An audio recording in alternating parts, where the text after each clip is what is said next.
Malachay miyani 4 faslda gullatamiz. Quyosh nurini yaxshi ko'radi. Yorug' va quyosh tushadigan joyda turishi kerak. Har bitta gulli tuviga o'ziga mos va o'zi uchun alohida tuproqqa ekiladi. Yurakchani qizartirib obuna bo'lib qo'ying. Eng oson usulda gul parvarish qilamiz. Sug'orish vaqti tuvining tuprog'i oxirigacha qurigandan keyin suv beramiz.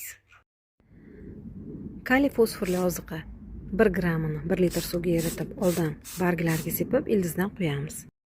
Keyingi suv berish paytida 1 litr suvga 1 gram universal oziqani solib eritib, oldin barglarga sepib, ildizdan quyib qo'yamiz. Malachay miyani 4 faslda gullatamiz. Quyosh nurini yaxshi ko'radi. Yorug' va quyosh tushadigan joyda turishi kerak.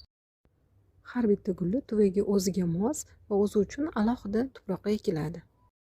Yurakchani qizartirib obuna bo'lib qo'ying. Eng oson usulda gul parvarish qilamiz. Sug'orish vaqti tuvining tuprog'i oxirigacha qurigandan keyin suv beramiz. Kaliy fosforli oziqa 1 grammini 1 litr suvga eritib, oldin barglarga sepib, ildizdan quyamiz.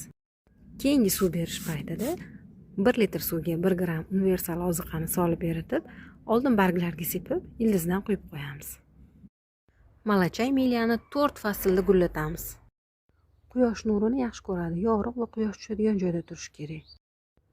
Har bitta gulli tuviga o'ziga mos va o'zi uchun alohida tuproqqa ekiladi.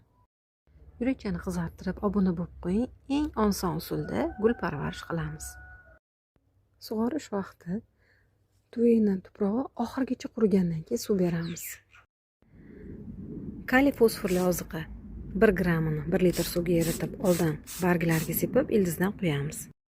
Keyingi suv berish paytida 1 litr suvga 1 gram universal oziqani solib eritib, oldin barglarga sepib, ildizdan quyib qo'yamiz.